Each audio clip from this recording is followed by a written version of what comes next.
Great, good evening. We're going to go ahead and get started.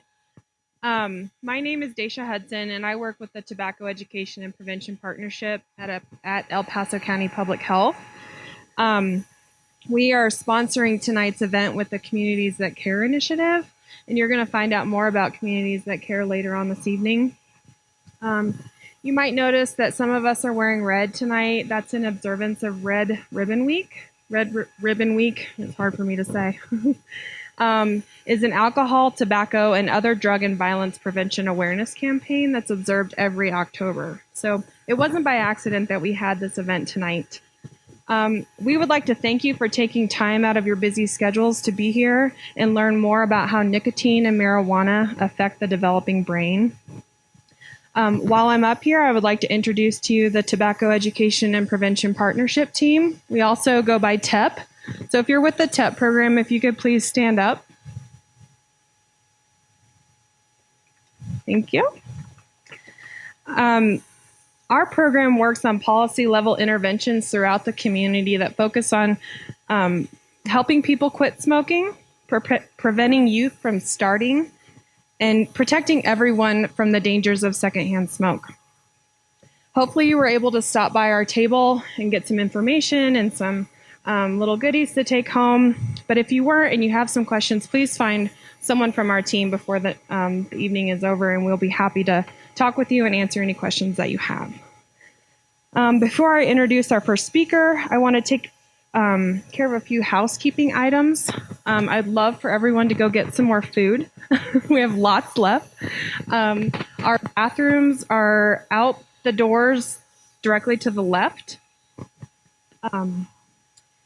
And we'd appreciate if you wouldn't mind silencing your cell phones so that we don't disrupt the presentations this evening. The presenters will be taking questions at the end of their presentation, but we did place notepads at the table so that you can write down your questions. Don't want anyone to forget, so be ready for that. Without further ado, I would like to introduce you to our first speaker, Dr. Nathaniel Riggs.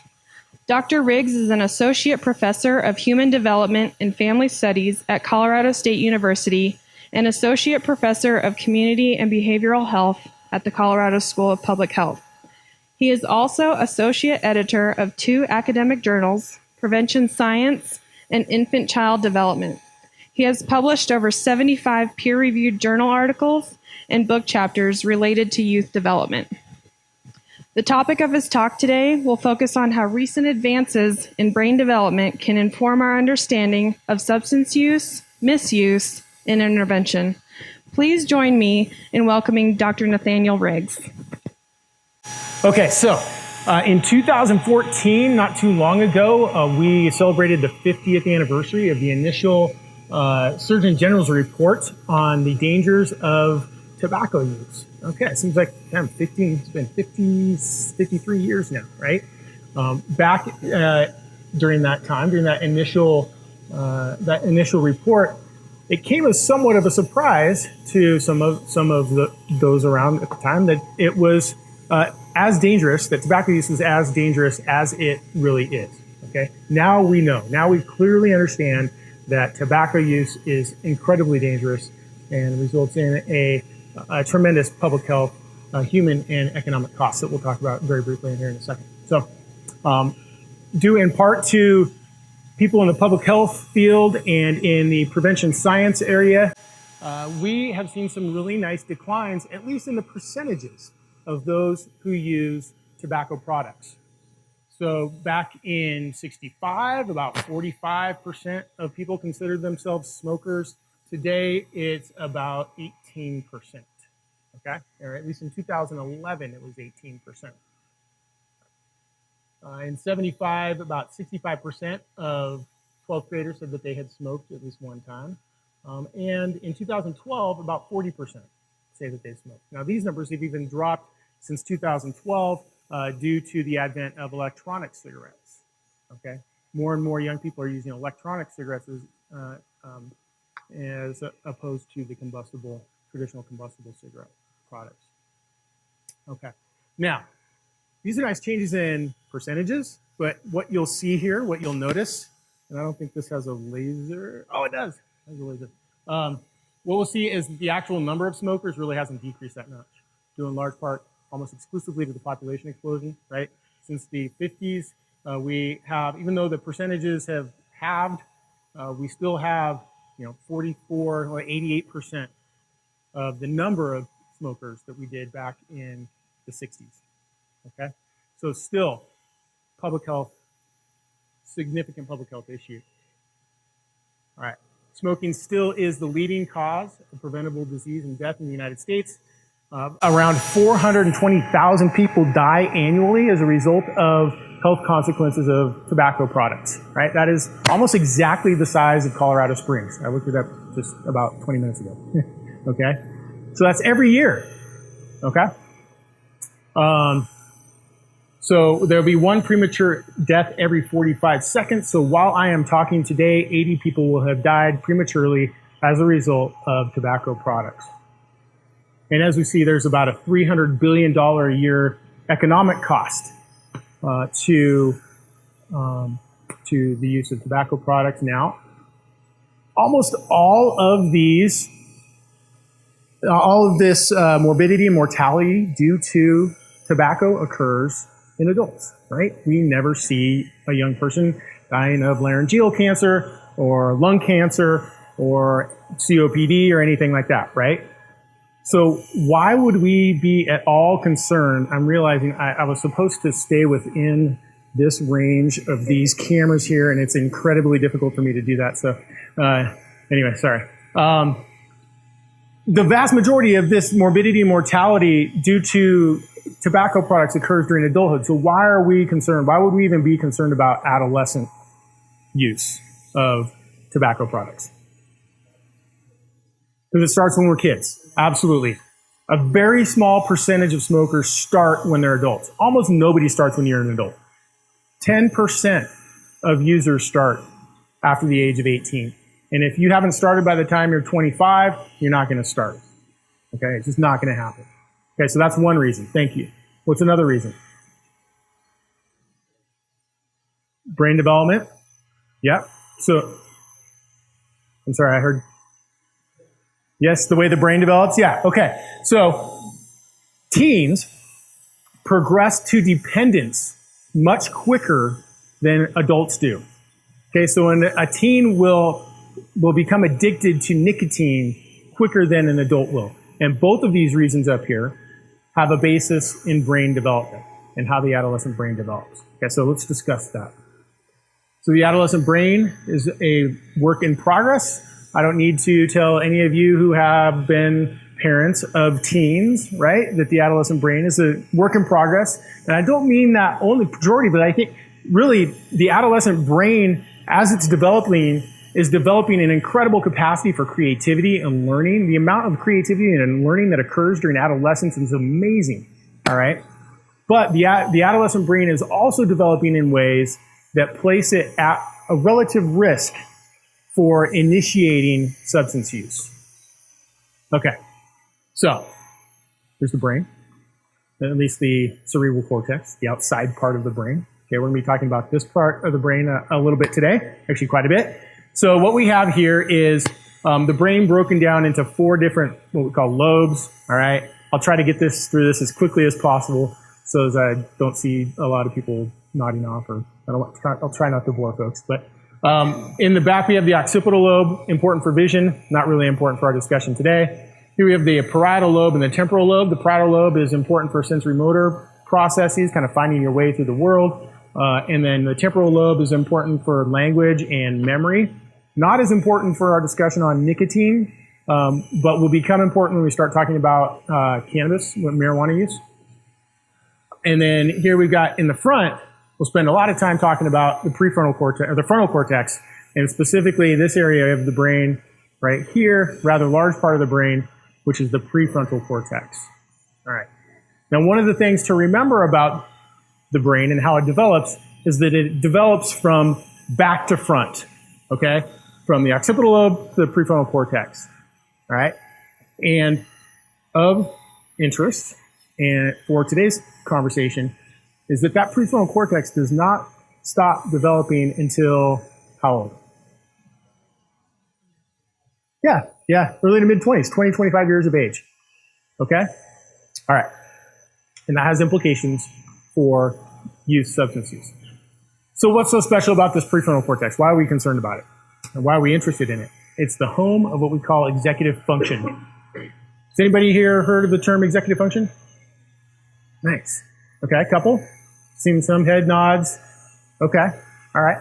So executive function are those neurocognitive processes that are involved in self-regulation of behavior and emotion, problem-solving skills, and goal-directed behavior.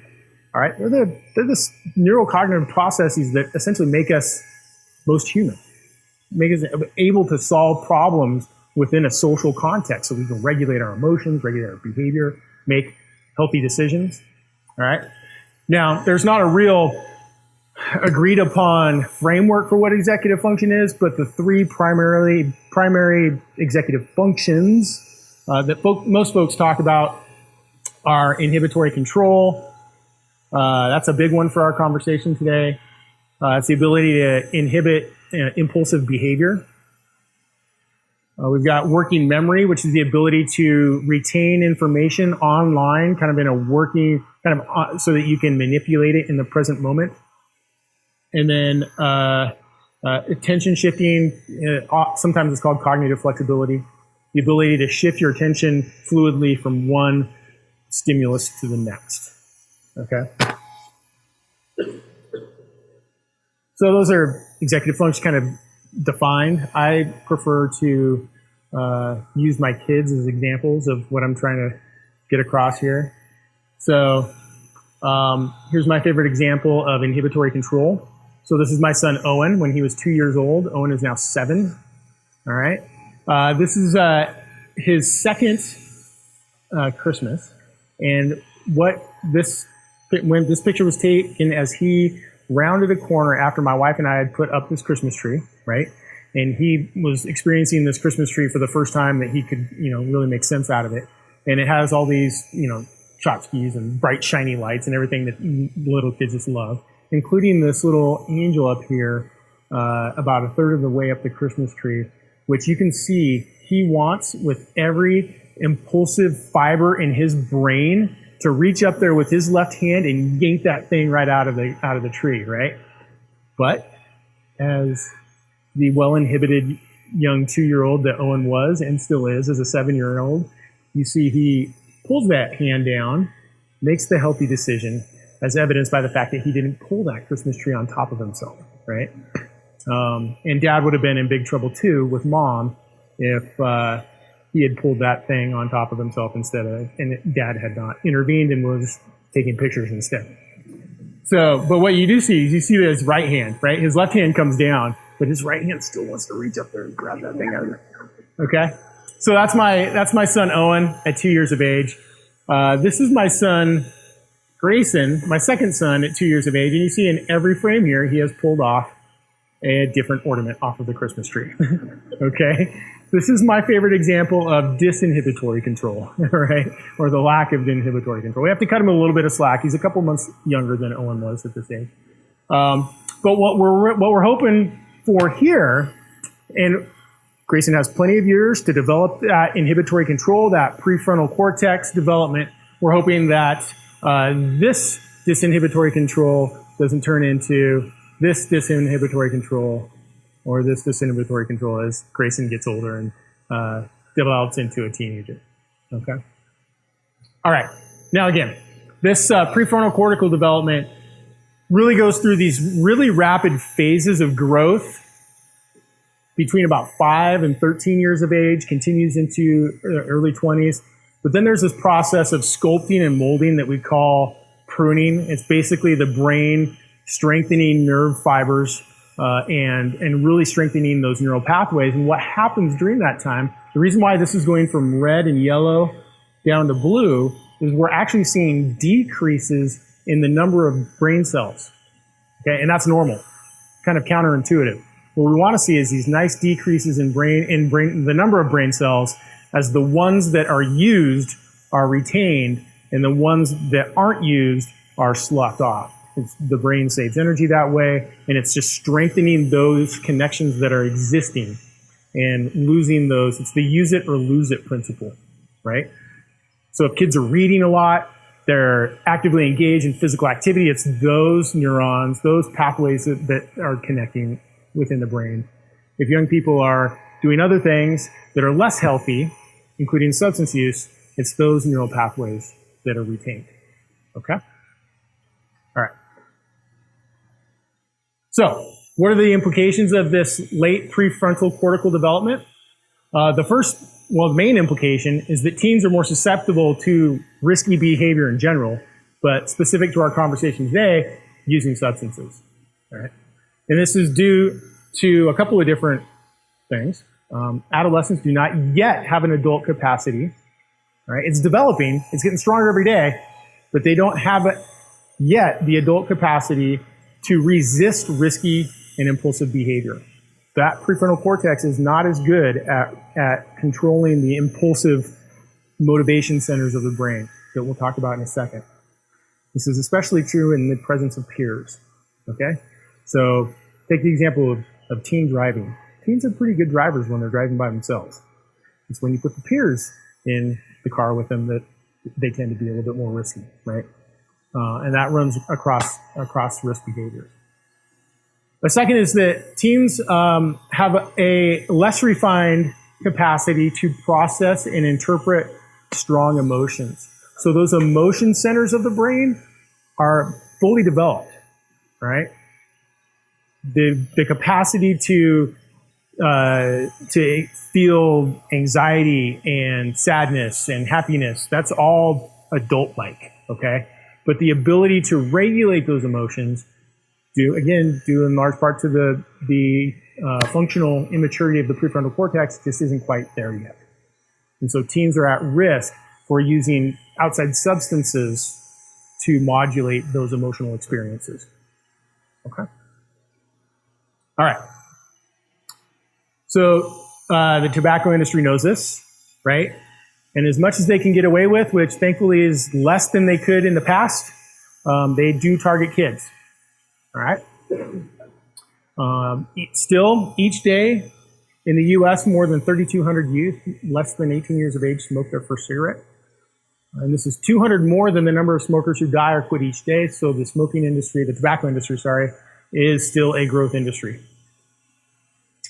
And then we have the prevalence statistics for middle schoolers and high schoolers.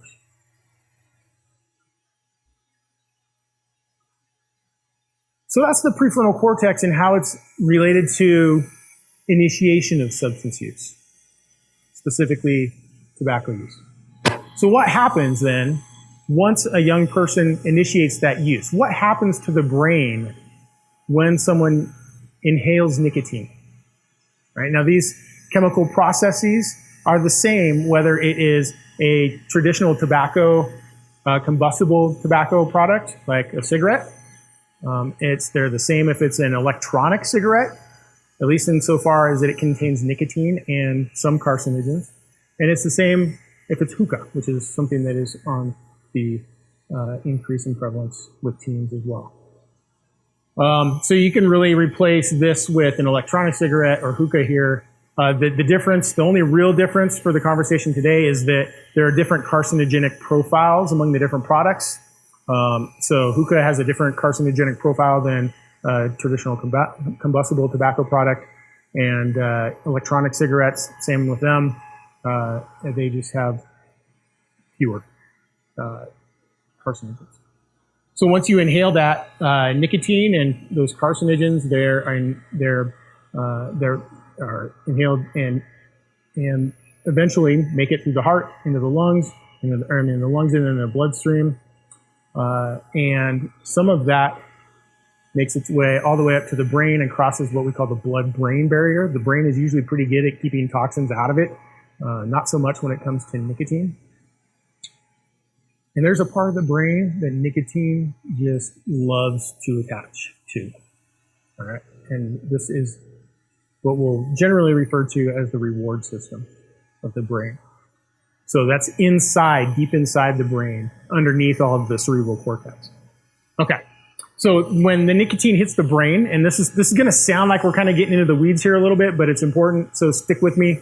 We'll come out the other end, and hopefully it'll all make sense. So what happens is that nicotine attaches to receptors in the brain, these neurons all over the brain. And this prompts these neurons to communicate with each other through chemical messengers that we call neurotransmitters. One area of the brain that really loves nicotine is this, what we call the ventral tegmental area, where that nicotine binds with nicotinic acetylcholine receptors in the brain. Remember that word. We'll come back to that. Nicotinic acetylcholine receptors. So when that ventral tegmental area is stimulated, it then sends messages to the nucleus accumbens, which is the primary piece of the reward center of the brain. And when that nucleus accumbens is stimulated, that part of the brain releases dopamine. Dopamine is what it sounds like it is. Okay? When you think of dopamine, you can think of dope. It's the same neurotransmitter that is released when one uses cocaine, when one uses heroin. All right? It's the chemical messenger, the neurotransmitter that is responsible for the pleasurable sensations, feelings, euphoric sensations of using any kind of substance. Now, when you repeat that exposure, the brain thinks, oh, wait, I need to adapt to all of this exposure. So you know what I'm going to do? I'm going to make more of these nicotinic acetylcholine receptors. Now, all of these nicotinic acetylcholine receptors are going to be what we call upregulated, and then they're going to expect to be fed that nicotine. And there you have the chemical definition of craving and addiction. Okay? In addition to that, when you're craving nicotine, when you're craving any substance, when you're craving food, anything that you're craving, it also makes it really hard for that prefrontal cortex to then make good decisions, right? So it's a little bit of a 1-2 punch there. The insidious thing about these nicotinic acetylcholine receptors is that they stick around forever. Not really forever, but they stick around for a long time, right? So that's why it's really difficult to quit smoking, quit using nicotine. Because even after you stop smoking or stop using electronic cigarettes, right, these nicotinic acetylcholine receptors stick around. So these green patches are the nicotinic acetylcholine receptors. They stick around, and you don't really see any difference in the density of these receptors till you get to maybe 4 weeks, and then a little bit after that. All right?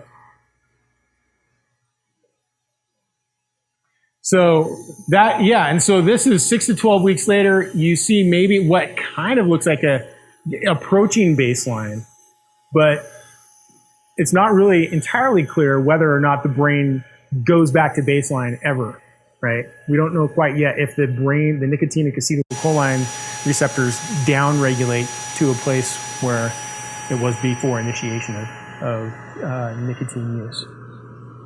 Yeah. Okay.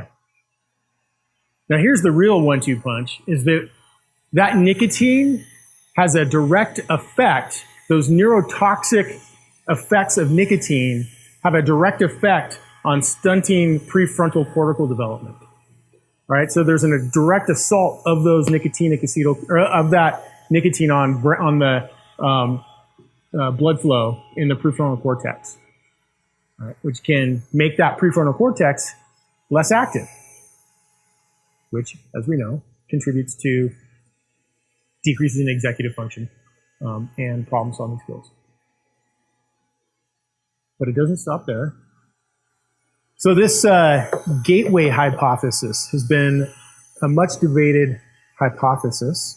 What we're starting to see now with some advances in neuroscience is that this gateway hypothesis may actually have some weight to it. So here's a quick video that gets at the gateway hypothesis.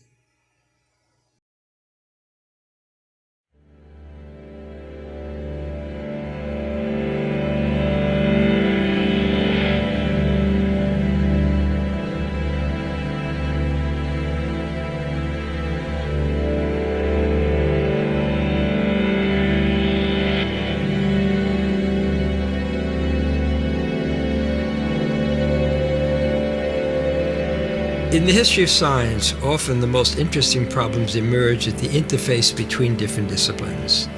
And our work falls very much in this category.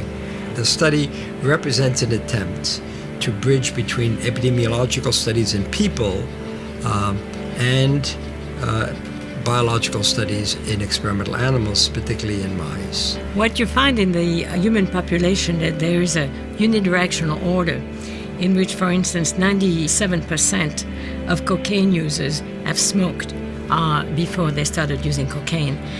And the beauty of the animal experiments is that you can reverse the order of exposure and have an opportunity of understanding what the underlying mechanisms are that could explain the unidirectional effect. If you take nicotine acutely just once, its effects are very short-lasting. But if you start to take it repeatedly, like other drugs of abuse, it starts to produce changes in the brain, which we call neuroplastic changes, that will last much longer after the nicotine had been discontinued. For example, in this very elegant work of Dr. Candels and his collaborators, they showed that repeated administration of nicotine produces changes that actually prime the brain to feel the rewarding effects of cocaine more intensely. What we did was we treated mice with nicotine for 7 days, and then we gave them cocaine. So we designed a sequential treatment paradigm. And then we did also the opposite. We treated mice with 7 days of cocaine and then gave them nicotine.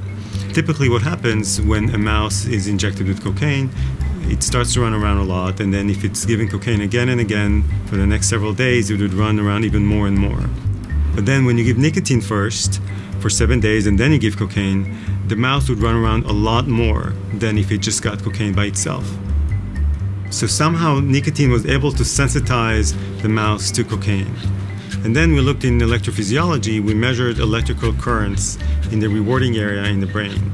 And typically cocaine has a very specific electrical current in the brain in the place that's called the nucleus accumbens. But then if we treat with nicotine first, we see that nicotine would enhance the effect of cocaine in electrophysiology. So then we moved on to look at gene expression, and we concentrated on the FOSB gene, which has been called a molecular switch for addiction. And what we saw was that if you treat with cocaine, you see an increase in FOSB. But if you treat with nicotine and then you give cocaine, you see a great enhancement of FOSB expression. So that was very, very important to see that it also on a gene level, you see a great enhancement of the effect of nicotine on cocaine. You have an anatomically different brain as a result of addiction. There's growth of certain processes, retraction of others, so it's anatomically different.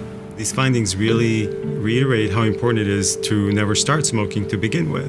But it also gives you an idea that stopping smoking is also very important. These are things that we have to face as we recognize that cigarette smoking, though the prevention efforts have been very effective on decreasing it, we still have a massive problem with respect of number of people that smoke and die, or if they don't die, suffer from its consequences. It's gigantic.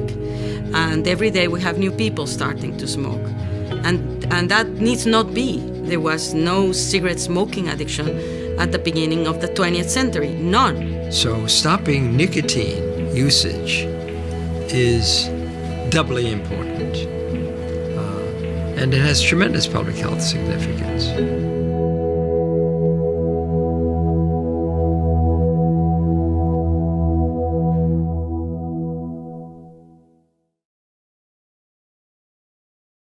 All right, so let's transition into marijuana use. Marijuana use is increasing at this point in the United States. Adolescent teen marijuana use is increasing. We know less about how marijuana affects the teen brain, okay? We still recognize that the prefrontal cortex is going to be really important in whether or not a young person initiates use, okay? That's across the board when it comes to any kind of substance. But marijuana itself appears to affect the brain in different ways, and in some ways more broadly than nicotine does. Whereas nicotine is like a heat-seeking missile to that ventral tegmental area in nucleus accumbens, the marijuana seems to affect have a more of a whole brain effect than does nicotine. So here we've got the THC, which is interacting with not acetylcholine, nicotinic acetylcholine receptors, but cannabinoid receptors, which are highly expressed throughout the brain. All right, and that includes the parietal lobe and the temporal lobe and the frontal cortex that we talked about earlier on. So there are more cannabinoid receptors than nicotinic acetylcholine receptors in the cortex. So it's going to affect the cerebral cortex more than does nicotine. Correct. Yes. And there's more cannabinoid receptors in the cortex than the ventral tegmental area and the nucleus accumbens. This has a couple of implications.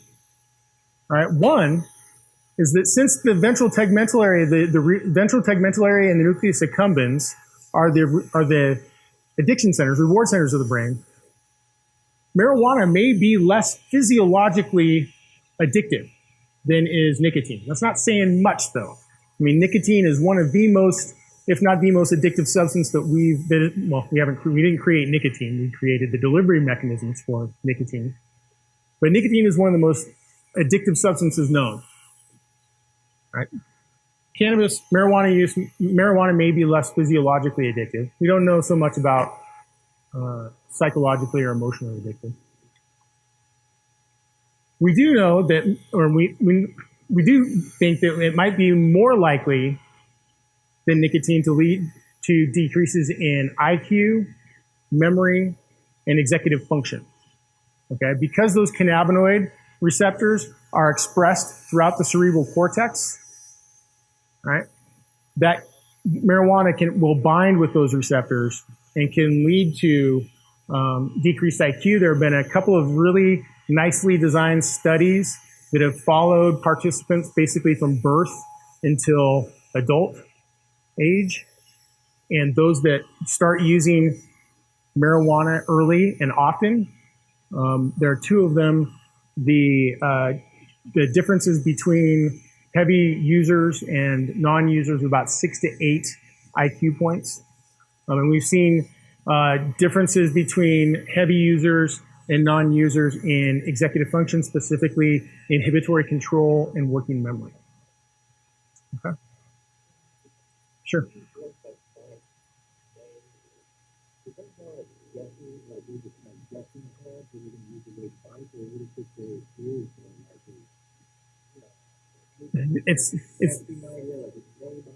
It's because part of it is that researchers are generally very cautious in absolutes. Okay, it shouldn't be considered or taken as hedging. It should be taken as there have been studies that have demonstrated that there are statistically significant associations in the samples that we've looked at. Okay, since we can't randomly assign people into heavy using populations and non-heavy using populations, we can't say for certain. But the literature is starting to show that there are these differences in these cognitive skills. Yes.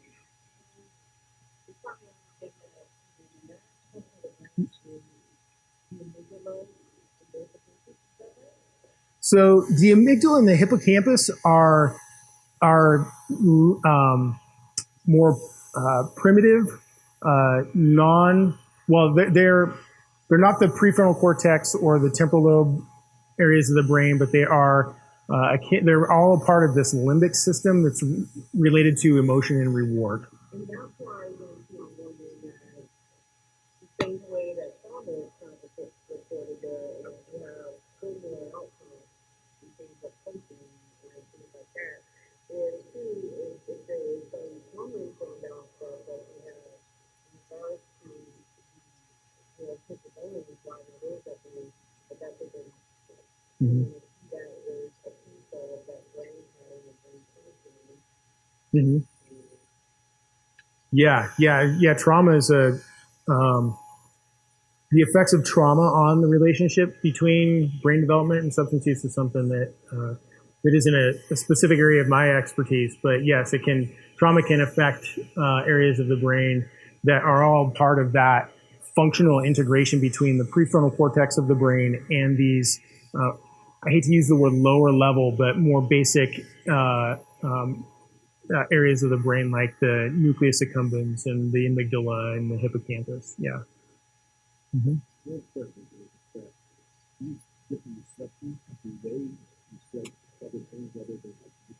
Yes. Yeah. Yeah, these parts of the brain didn't evolve specifically to adapt to or to connect with nicotine or cannabinoids, or THC, but other pleasurable experiences. Mm-hmm.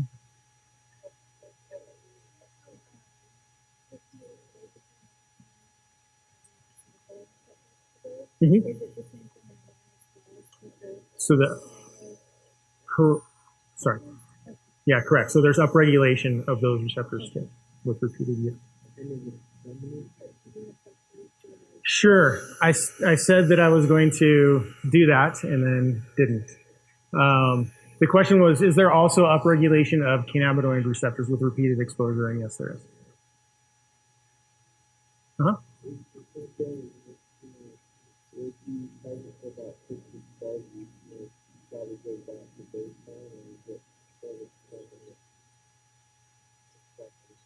That's a good question.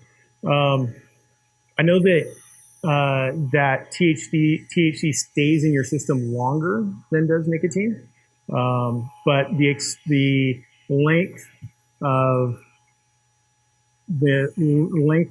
that those receptors would be sustained in the brain not post quit. I'm not sure. It's a good question. Mm-hmm. Sorry, the question was how long do those cannabinoid receptors continue to be upregulated after one stops using, after a period of abstinence? Is it similar to the 6 to 12 weeks within the nicotinic acetylcholine receptors? And my answer to that was I don't know.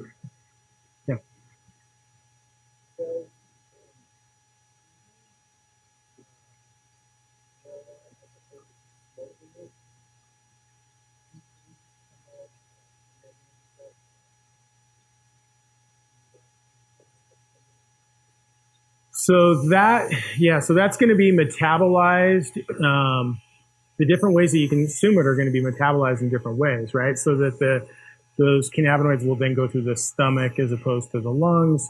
And so I'm not aware that it affects the brain in better or worse ways if you eat it versus whether you smoke it.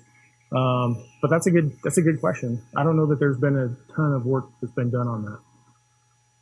So one thing that we need to recognize is that the ability of researchers to conduct research on marijuana is we haven't been able to do that due to the Schedule 1 classification of marijuana. So we haven't been able to conduct the type of research on marijuana that we have been with other substances.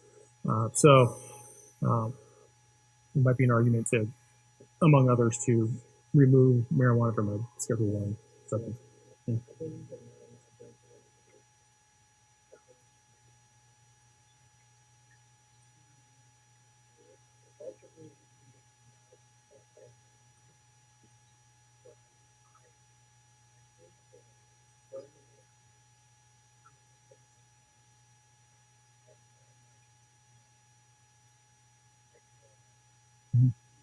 Okay. Yeah. I think that if nothing else, there's certainly, and this is research speak, I'm sure, but certainly more work needs to be done on this. I'm getting something that looks like a something minute warning. Okay. So really quickly, what I think all of this argues for is a really comprehensive approach to substance use reduction for young people. I think on the front end, it argues for youth substance use prevention programs, and I think these prevention programs start before young people even start thinking about substances, and take the form of early social and emotional learning programs, positive youth development programs that are skill building programs that will help and that have been shown to promote executive function in young people. And I think that it can also include reduction and treatment approaches for those who have already used. Some approaches that have been implemented have been shown to promote the functional reconnection between the prefrontal cortex and the reward centers of the brain.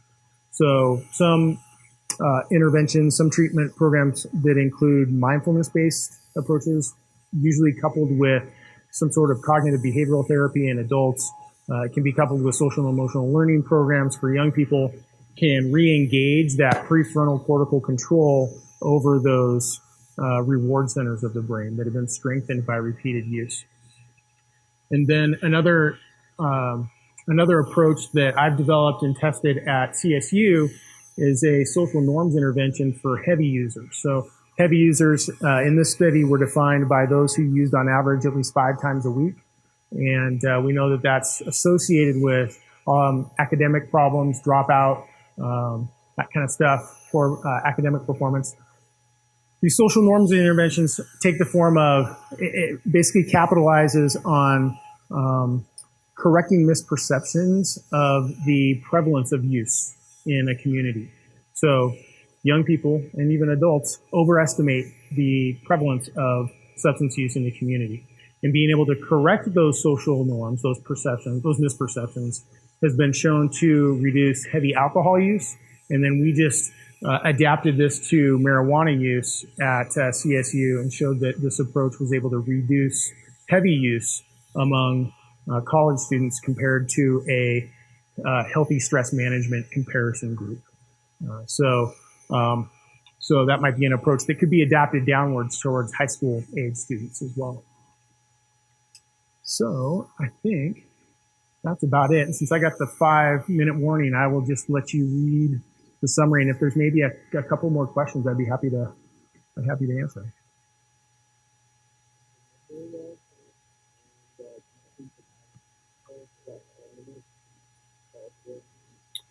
Well, the brain, the question was, are the cognitive, the differences in cognitive capacity permanent that are a result of heavy marijuana use? The brain, it retains its ability to adapt throughout life, right? So I would hesitate to say that, that it's permanent.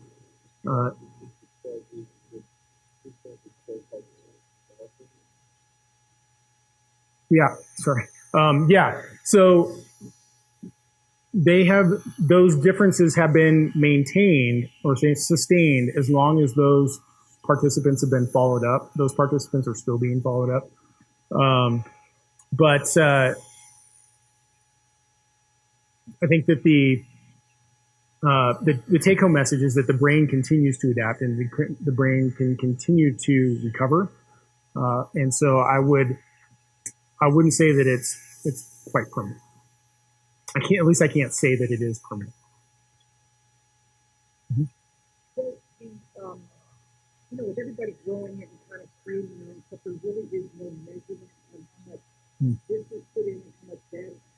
Does that have an effect to, you have these studies and you get some growing in Colorado and you made it this powerful and you got some growing in California. And so, did that make a difference to addiction and whether or not to the brain or not?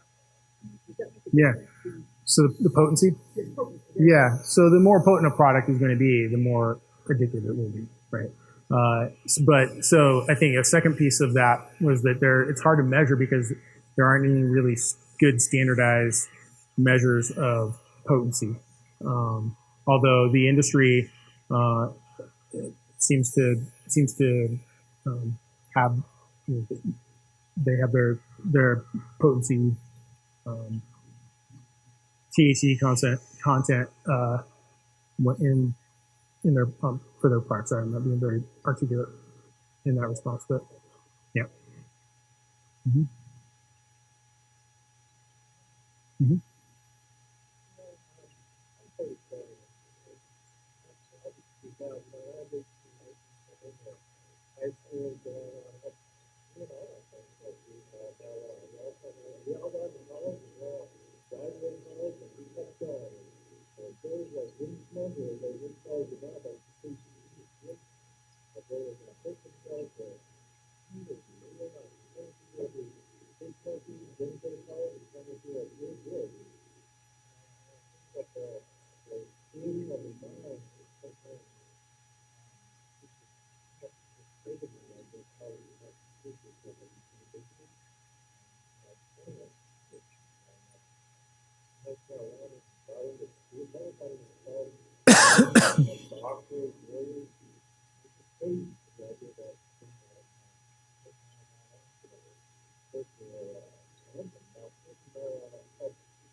There's a lot to unpack in that comment, but yeah, I think for one piece of that is that human development is multi-determined. There are a number of factors that go into whether or not someone is successful in life and happy in life, and any one of those factors has a probabilistic effect on whether, not meaning that it's probably going to happen, but there's a probability associated with any one given factor contributing to development, right?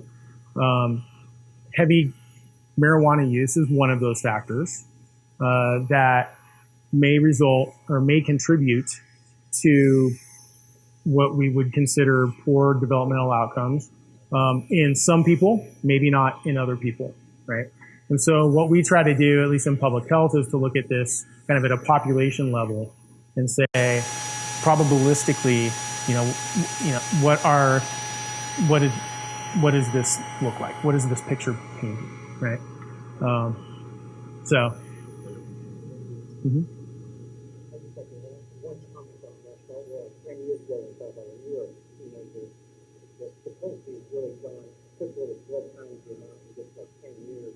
When you talk about the marijuana, the history of the 50s, that was less than 1% potency, but now it's about 15%, and concentration is about 50%. So there's a little bit of a difference there. Where for those people, the concentration is quite a big difference. And I will say, sorry, I'm way over, but I will say that the marijuana that researchers are allowed to use through NIH, National Institute of Health, is of greatly reduced potency compared to that which is on the market today. And so our research needs to kind of catch up with the potency issue that currently exists.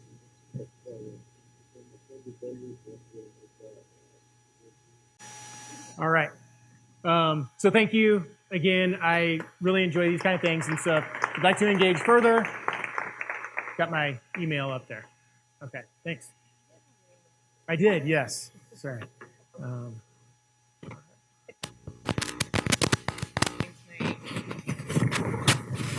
Am I on? Okay. So our next speaker is the Director of Lung Health for the American Lung Association of Colorado. He has worked in public health and tobacco prevention for more than 20 years. It is his work in tobacco prevention and countering the tobacco industry that brought him to address the issue of marijuana use more than 5 years ago. He has presented across the country regarding concerning trends in tobacco.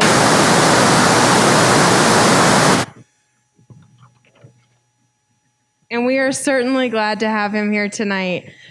Please join me in welcoming Bob Doyle. Again, my name is Bob Doyle. I'm with the American Lung Association, and I've worked in the world of public health and tobacco prevention now for more than 20 years. And so you see a lot of similarities in my 20 years. Unfortunately, a lot of things have changed, but a lot of things have stayed the same. So let me see which one, if I have the left one, top left. Let's see. There we go. So the big message tonight is that the tobacco industry has never changed their script. And now the marijuana industry is grabbing that script on how to normalize their drug. And you see a lot of similarities in how things are going. And again, you'll see why we should be afraid when the tobacco industry gets involved with the marijuana business. Oops, sorry. Whoop, hello. Philip Morris is really working hard tonight. There we go. So it's really important that we remember tobacco has not gone away, as Dr. Rigg showed you. It is the deadliest consumer product in world history. There is no product that comes close. And as he talked about, when we try to compare tobacco with other drugs, let's hope there will never be a product like cigarettes that is truly the deadliest consumer product. But that a product doesn't reach that threshold doesn't mean that it's safe. So this is a picture of this gentleman here with his son, and just a year later dying of lung cancer.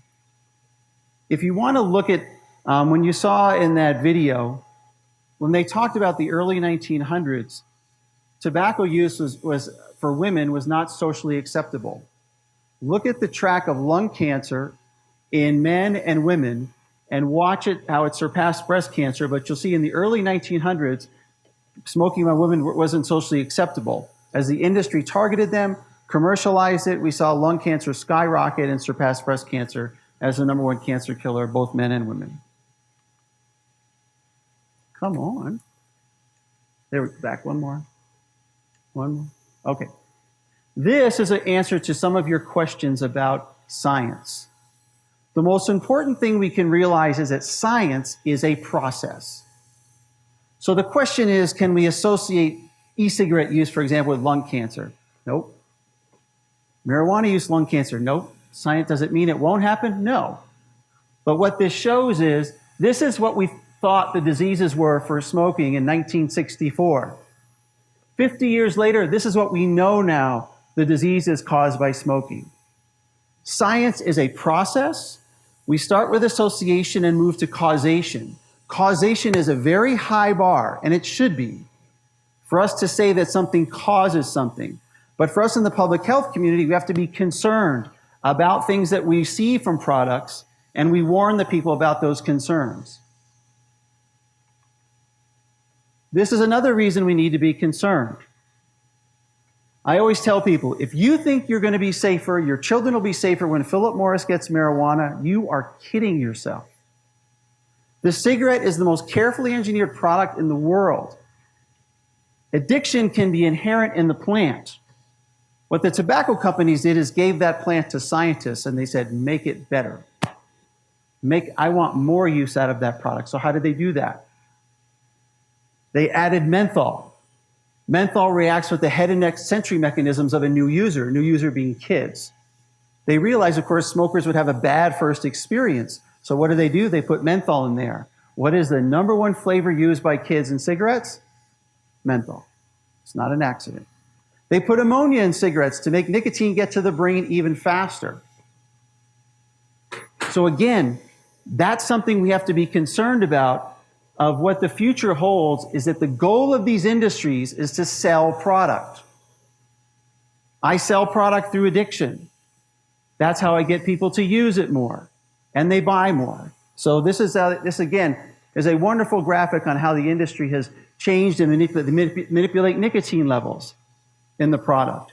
They learned what young people would use in nicotine levels, so they manipulated the nicotine levels.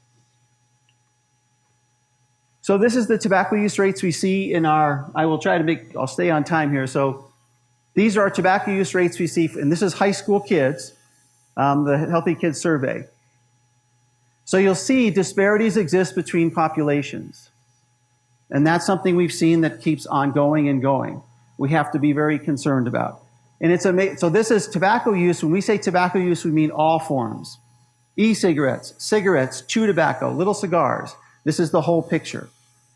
So when people think tobacco use has gone away, as you can see, it hasn't. And it's really a big problem. This is Colorado, sorry. This is all this data is high school for Colorado. High school, yep, Colorado. So these are the rates of different products. And you can see high use rates in marijuana, e-cigarettes, especially these two, and you'll see lower rates, of course, for cigarettes. Okay, we just do it.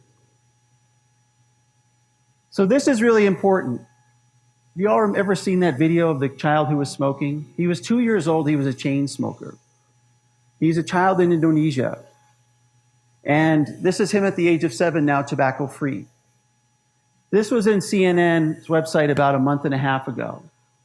And I show you this because the article talks about, ABC News did a story on this young child where they went to Indonesia and they were talking to Philip Morris as to why are you here? You know there's a big problem of kids smoking. You say you care about, you don't want to target kids, then why are you here? Why they went to a Philip Morris promotion that was right next to an elementary school in Indonesia. But you'll see that the tobacco use rates among children, some of the highest in the world, and the #1 player in Indonesia is Philip Morris. The tobacco companies have not changed. Targeting children is, as every drug industry knows, the new user is a child. That's your new consumer. So let's talk about tobacco policy activity. We are making history. In some cases, good and bad. So let's just look at this now. We have New York City has passed a kind of a sweeping set of regulations. Their goal is to reduce smoking. They raised the minimum price of cigarettes to $13 a pack. In Colorado, it's about $5. They're limiting tobacco retailers and slowly diminishing the number of tobacco retailers in the city. They're establishing an e-cigarette license. They're increasing the license fee, requiring residential buildings to provide a smoking policy. By the way, New York State today, also they're, prohibiting e-cigarettes in common areas of residential buildings, banning tobacco products in pharmacies, and they've also required persons to be 21 to buy tobacco. New York State just announced today that they're now going to add e-cigarettes to their smoke-free law, statewide. No use of e-cigarettes in restaurants and bars, other public places. So New York State has been on the cutting edge of doing a lot of that in New York City as well. Tobacco to 21, this is what you've heard about a lot now. So we now have 5 states and 260 localities. Aspen just became the very first community in Colorado to go to 21. Again, Aspen also, so they're going to raise the age. They're going to license all tobacco products. So I'll explain this briefly. Your Fountain and Manitou are part of the leaders in this arena. In Colorado, you do not need a license to sell tobacco. I need a license to do a lot of other things. I need a license for my dog, but I don't need a license to sell the deadliest consumer product in the world. That's a sad state in Colorado. We also have a law in Colorado that says if you, local community, pass a cigarette license fee or tax, you will suffer a financial penalty for doing so. How insane is that? As I like to tell people, the tobacco industry remains in control of our federal government, remains mostly control of our state government, and it's why where local activity has happened across the country is in local communities. Local communities have led the way. So in Colorado, we've had communities that have licensed non-cigarette tobacco products like Fountain, like Manitou, like Golden, Pueblo, and I'm missing a few others. Aspen said, forget it. We're going to license all products and we'll take the penalty. Edgewater, Colorado also did the same. So basically telling the state, go ahead and you can take the money, take a portion of whatever money you're going to give us. So they're now moving forward with a tax on the ballot that's going to do a $3 per pack tax on the ballot in Aspen. They're going to be the first community in the state to ever do that, because raising the price is one of the best ways we can reduce tobacco use. So this, again, what's happening in the world of menthol. We have access to the tobacco company's secret documents about how they use menthol to target young people, how they targeted minority communities. Almost all black youth and almost all black adults use menthol cigarettes. That's been something the industry has known. We've known about that. Sadly, the federal government has had the ability to remove menthol from cigarettes, but has failed to do so. In 2009, we removed flavored cigarettes like peach, cherry, but we didn't take out menthol, the #1 flavor used by kids, purely for political reasons, obviously not for public health reasons. And sadly, we wait today for that to happen. So, so part of what's happened is with the legislation in 2009, the federal government was required to look at menthol. We've had 2 scientific studies on menthol from the FDA that said, yes, removing menthol would benefit public health. Menthol increases initiation by kids. It also makes it more difficult for some populations to quit. But still, the federal government did nothing. So 27 AGs wrote a letter and said, yes, you should remove menthol. And still, nothing happened. Come on now. There we go. This is one of the first times we've seen the tobacco and marijuana industry get together to try to put up a smoke screen around tobacco use and menthol use. This was a panel discussion going on about decriminalizing black community, the banning of menthol cigarettes. They were trying to say that if we ban menthol cigarettes, we're going to punish the black community. Really?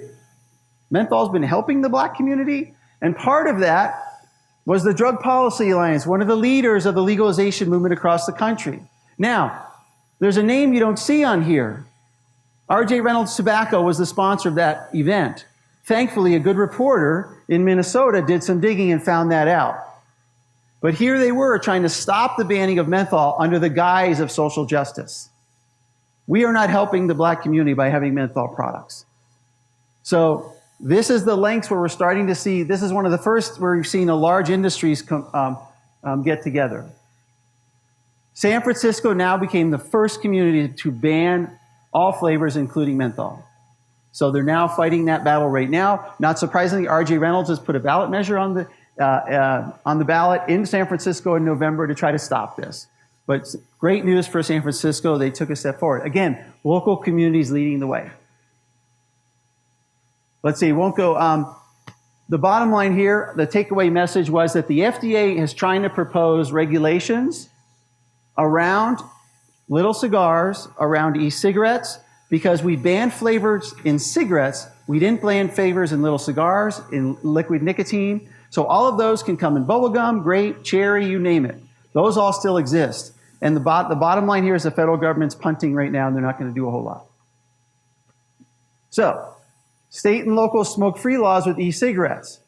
Again, today, the Denver City Council just moved forward a bill to make the 16th Street Mall smoke-free, including e-cigarettes. So that's moving forward. 12 states have added e-cigarettes to that's now 13 with New York.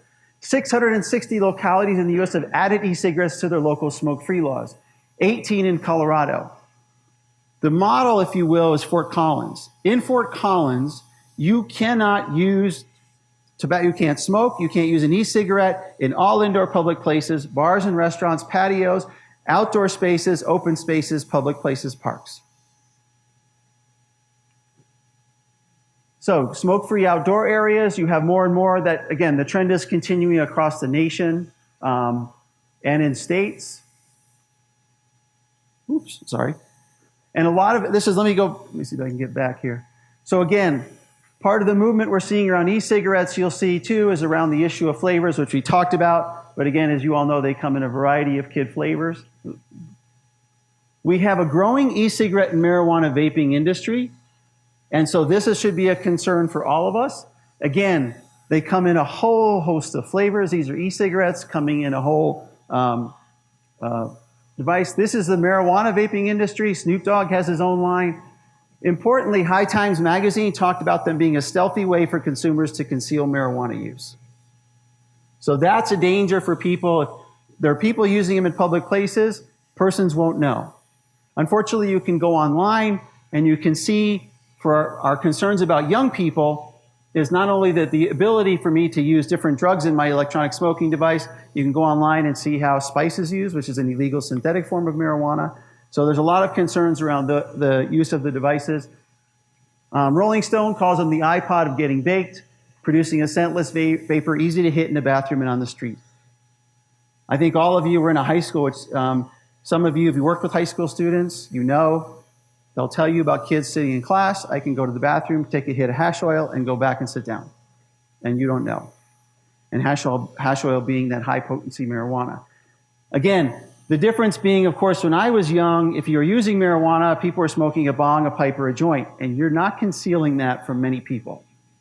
Kids would come back into class, they'd smell like marijuana. Or when I was in middle school, you didn't have that, but you had cigarettes, so you had smoke coming out of the bathroom, you know, back in the day. So again, it's really concerned about the ability for young people to conceal use of different substances. And again, they're promoted. Here's a device that promotes both using wax, which is a very, again, high potency marijuana, or you can put liquid nicotine in the device. So it has a dual use. So that's the concern, again, we have for young people is my ability to graduate, that I can start on whatever liquid I'm on, and my friend says, here, try something that's here, this will give you a buzz, and you can move up in that scale. So very concerning.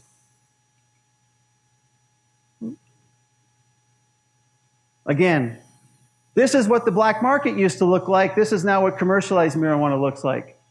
These are high potency products that now come in a really attractive single device. Very concerning. Again, this is what you see is the commercialization of an industry that can refine, obviously, the ability to promote the use of their products. This is the trend we're seeing now across the state, is making all these places, we say, smoke and aerosol free. So this is really concerning. Last legislative session, we'll talk about marijuana club activity. Denver now passed a ballot measure that's going to allow for marijuana consumption areas if a neighborhood or place approves of them. So this is very concerning. Again, I started my work in tobacco working on the smoke-free effort, where tobacco companies wanted to make sure that smoking was in bars and restaurants because that normalizes the drug. They want tobacco to be used as many places as possible. Now we have the marijuana lobby pushing for marijuana to be used in multiple places. And this last session, we had 2 bills, thankfully, that died, but that would have created many more places where marijuana could be used in our state. The only way you protect yourself as a local community is having ordinances that wouldn't allow for, like Fort Collins, that says you can't smoke, you can't use an electronic smoking device in these places. So, quick takeaways is tobacco industry has not changed. The marijuana industry is using their playbook. Local communities have led the way and they save lives in Colorado. They have been tremendous leaders across this state. I want to quickly talk about just a program that we do called NOT. This is a free program to any teen facility, high school, substance abuse facility in the state that helps teens quit. Teens will come in for tobacco use, marijuana use, e-cigarettes. So we just did a program today at a substance abuse facility that's up in Denver that's going to be using NOT. All the kids in their program right now in the substance abuse facility listed marijuana as a primary or secondary drug of choice. So, NOT is a free program. It's implemented in multiple sessions. We give free trainings. It's a completely free program. We give a stipend to facilitators. And we do mini grants. We give incentives for the kids. And the great thing is it works incredibly well. These are the quit rates we had last year. We had 310 kids do pre and post surveys that came through the program. 22% of the kids quit cigarettes, 39% quit e-cigarettes, 55% quit chew, and 27% quit marijuana. So that's great news. So the one thing to understand about teens, as we're talking about teens, is I want to make sure you understand this. It's really important. teens are like adults in that half the kids that came in our program tried to quit all of these. If they were on a substance, one of these substances, at least half of them had tried to quit before they came there. So kids want to quit. And the number one reason that kids put down that they wanted to quit tobacco was health. So understand that kids do care about their health, and that kids want to quit. And again, it's the ability for us. I wish we spent a lot more time in our state, instead of promoting marijuana, I wish we would promote treatment, build more places where kids can get treatment, adults can get treatment. Because the kids are seeking help. And the good news is it works. You'll see, this is how they rank their reasons for quitting. So almost a third, if you put breathe better and health, almost a third of the reasons were health, which is fantastic. So we impact you can't read this, but it impacts other behaviors. So I wish I could read it too, but, so 68% said they're exercising. I'm going out of camera view for just a second. 68% said they were exercising more at the end of the program. 62% said I'm going to school more, getting better grades. 81% said I'm dealing with stress better. So it's a holistic approach that we really want to help that kid really improve their life. So again, it's free to any school that wants it. We're happy to present to in a substance abuse facility. We work with juvenile detention centers. So any place where there's teens, they can call us and we'll go out and talk to them about the program. Just leaving you with this really quick, with medical. So there was a discussion about medical, and yes, there is work being done, for example, on medical, but important when you talk to young people and they say, well, I'm taking medical marijuana. This is a medical ad. Now, if Walgreens was advertising 2-for-1 Vicodins or happy hours for OxyContin, what would happen? We would say that's not really medically based. That's not really how you behave to dispense medicine. So it's really important we understand that a lot of it is marketed and sold like alcohol, not medicine. There isn't a dosage. There's no duration. You can find happy hours, top shelf. So again, as the gentleman mentioned in the back, we talk about CBD. This is something called Epidiolex. This is the CBD that's in clinical trials with children with epilepsy. So that's good. We're looking for medical constituents, putting it in clinical trials, trying to see what's going to work and if it will work. So again, that's different than if a child says, I have a medical card, I'm getting medical marijuana, know that they can walk in and purchase anything. They can purchase almost, anything that anybody else can purchase, but they can purchase it because it's less and I can get twice as much. No, 18-year-old can purchase medical. Right, a red card, right. Right, so you have a red card I can walk in and get at 18, versus 21 if you're a recreational.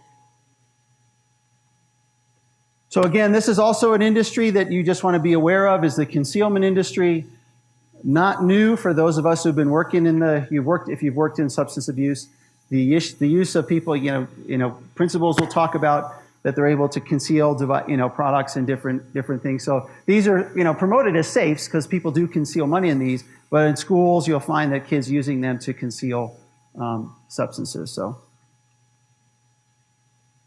So again, I thank you for your life-saving and life-changing work that you do in the local communities. And the important part is that the biggest thing for all of us is don't be silent.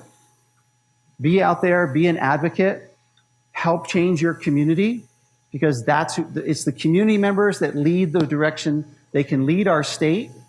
And again, when we talk about kids and substance abuse, kids want help, they're seeking help, and let's give them the help they need. So, thank you.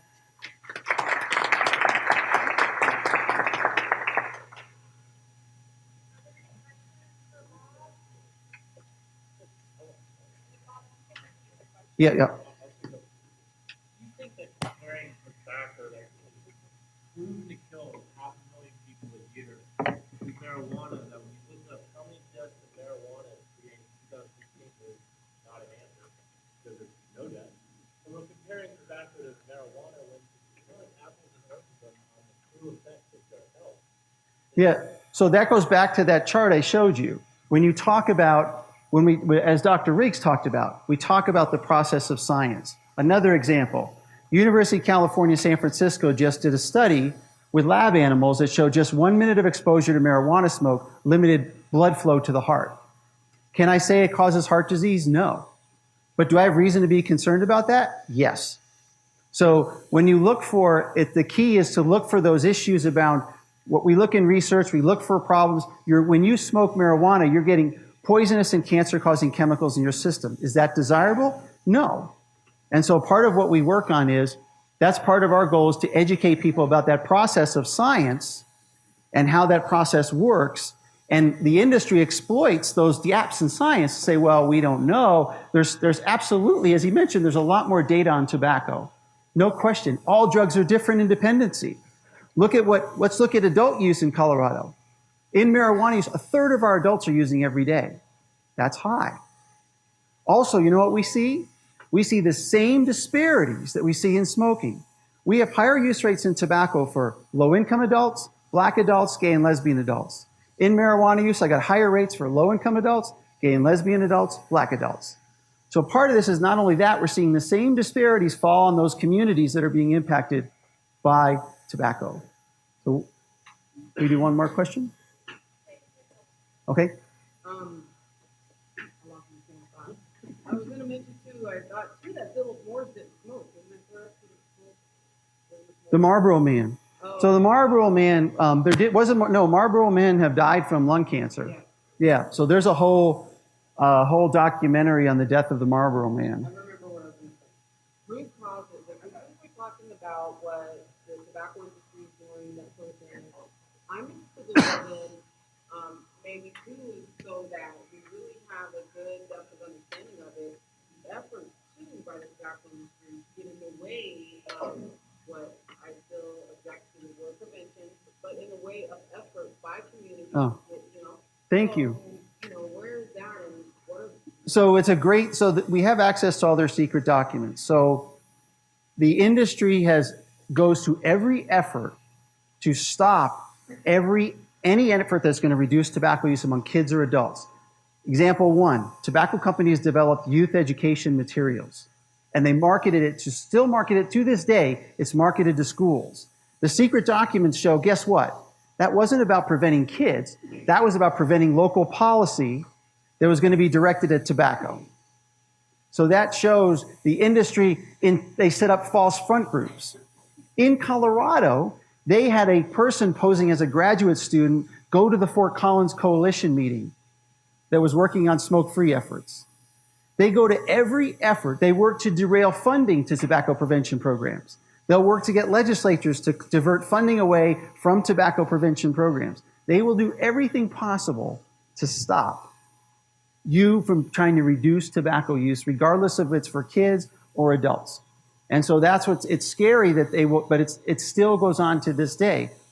I guess then my question is why then aren't we spending that much money too in educating and informing the public of that as well? You and I, so you're doing great. This is perfect.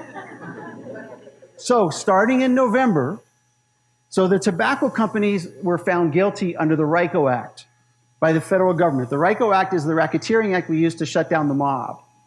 But basically what's important about what the judge said was, not only did you lie about every aspect of your business, but what she said in her ruling was the tobacco industry has not stopped. So in November, after 10 years, over 10 years now of trying to get the resolution, starting in November, tobacco companies are going to have to run ads for 1 year on TV, on radio, to tell everybody about what they did around the deception they use for their products. So we will see, and we will talk, it's a wonderful opportunity for local coalitions and people to have a dialogue now with everyone else to say, let's think about what really this is about. An industry that knew it was disabling and killing people, and still is, and lied about it. Knew I was addicting a child to a deadly substance and lied about it. And that's who we're going against. But that's why I say, I love that's your passion, because it is up to us and the local community to stand between the tobacco industry and our kids. Because we'd love to see the federal government write in, but they're not. We'd like to see the state government write in and do something about it, They're not doing it, so it's up to our communities to do something. So what take? Okay, just real quick. Go ahead.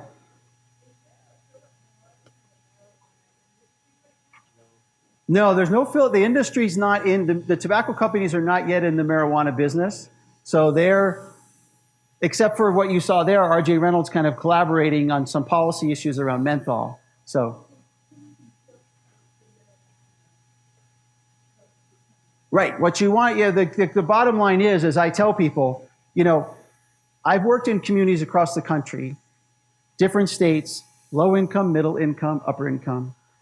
Predominantly black communities, predominantly Latino communities, white communities, Asian communities. And I've never had one community ever say, alcohol and tobacco worked out so well, we really could use another drug here, right?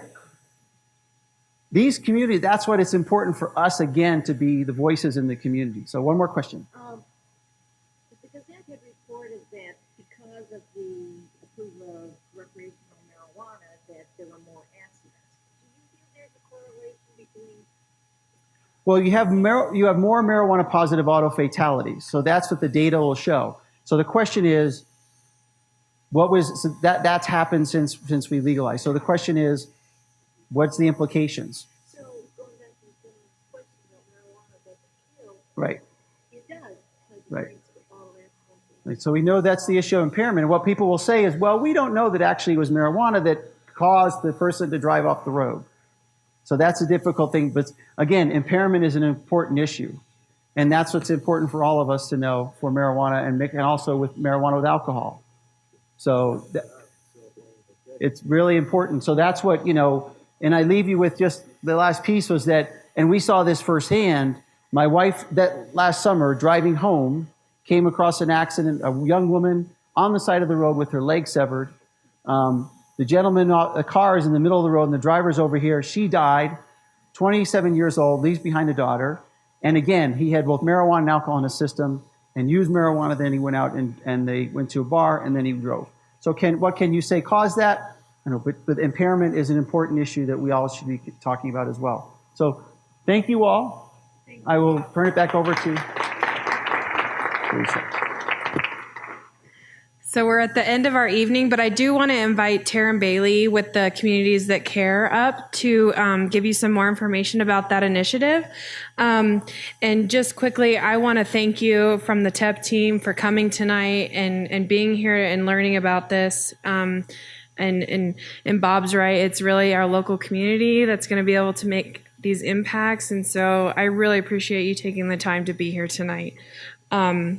And also, one more little plug, our Tobacco Free Alliance of El Paso County is meeting next Thursday.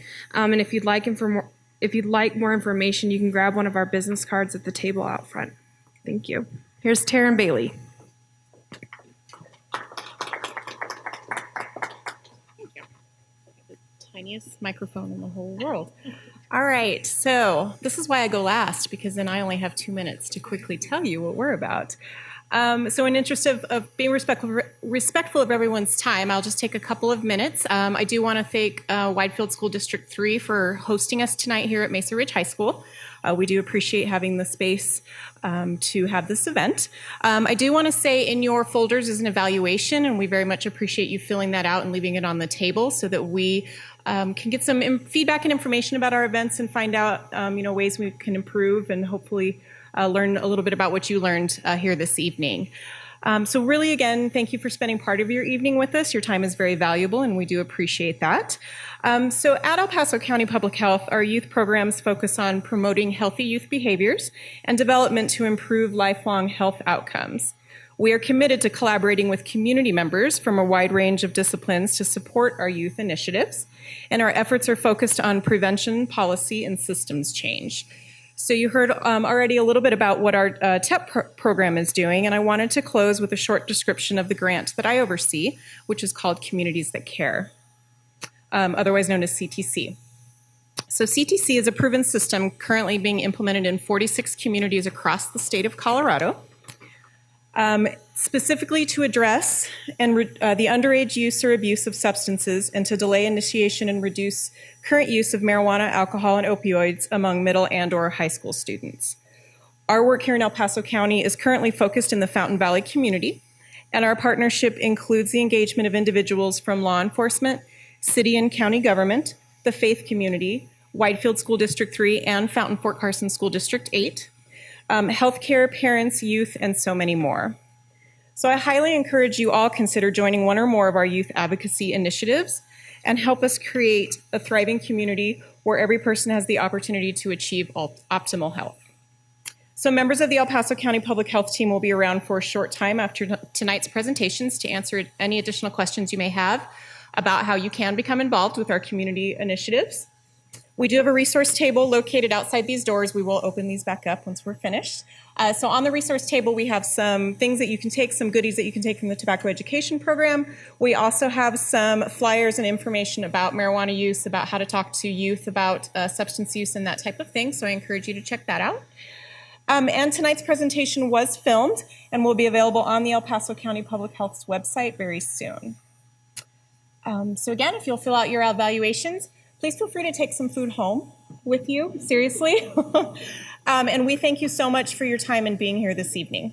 Thank you.